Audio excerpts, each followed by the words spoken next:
Praise the Lord. The best wishes to you and your family members in the name of God. దేవుని నామమునకు మహిమ కలుగును గాక.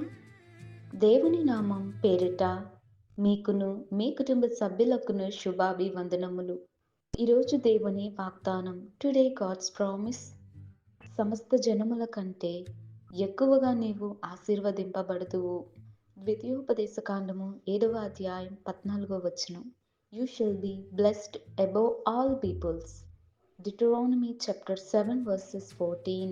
క్రీస్తునందున్న ప్రియమైన సహోదరి సహోదరులారా, ఈ ఉదయకాల సమయమున దేవుడు మనందరితో వాగ్దానం చేస్తున్నాడు.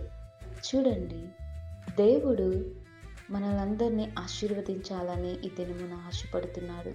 చూడండి, సమస్త జనముల కంటే ఎక్కువగా నీవు ఆశీర్వదింపబడుదు అని దేవుడే మాట్లాడుతున్నాడు. చూడండి, దేవునికి సమస్తము సాధ్యమే. మనము ఆయన యందు విశ్వాసముతో ప్రార్థన చేయాలి, విశ్వాసంతో అడగాలి. మన హృదయంలో ఎటువంటి చెడు తలంపు కానీ చెడ్డ ఆశలు కానీ లేకుండా యథార్థంగాను నీతిగాను మనం జీవించి మన హృదయం దేవుని యొక్క పాదాల చెంత పెడితే కనుక దేవుడు తప్పకుండా జవాబును దయచేస్తాడు.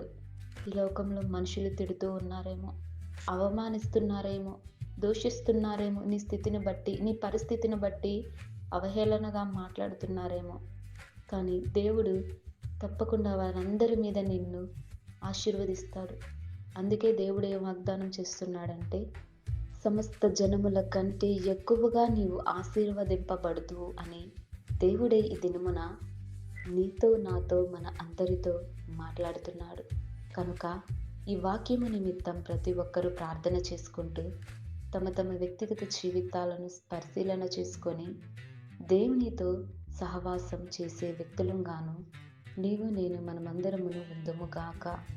ప్రార్థన. ప్రేమ కలిగిన తండ్రి, దయగల దేవ, నీకే వందనాలు స్తోత్రాలు తండ్రి. ప్రభువా, ఇదిగో నా ప్రభువా, సమస్త జన్మల కంటే ఎక్కువగా నీవు ఆశీర్వదింపబడదు అని మా అందరితో వాగ్దానం చేసావు దేవా. ఈ వాగ్దానాన్ని ప్రతి ఒక్కరి జీవితాలలోనూ నెరవేర్చండి. నీవు గొప్ప కార్యములను ప్రతి ఒక్కరి పట్ల తమ తమ వ్యక్తిగత జీవితాలను మార్చుకొని నీకు సమర్పించుకొని నీ యందు పరిపూర్ణత కలిగి అట్టి కృపా జ్ఞానమును ప్రతి ఒక్కరికి దయచేయమని యేసయ్య నామమున అడుగుచున్నాను తండ్రి. ఆమేన్.